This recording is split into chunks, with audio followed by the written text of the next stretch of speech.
ચોરની entry.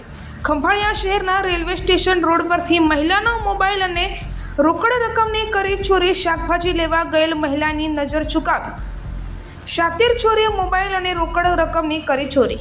સમગ્ર ઘટના સીસીટીવીમાં થઈ કેદ। પોલીસે પડકાર ફેંકતા ચોરોએ ધોળા દિવસે ચોરીને આપ્યો અંજામ। મહિલાએ પોલીસને જાણ કરાતા પોલીસે સમગ્ર મામલે તપાસ હાથ ધરી।